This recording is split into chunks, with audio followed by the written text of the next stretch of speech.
Hi, today in front of you Huawei MatePad C, and I'll show you how to mute notification sound on this device.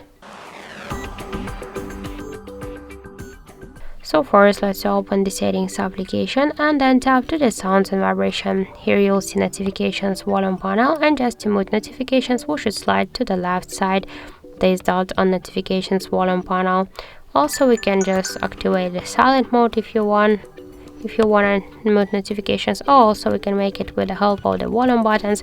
Just first switch in default volume button control media to notifications, and now just by press to the down volume button we can also mute notifications.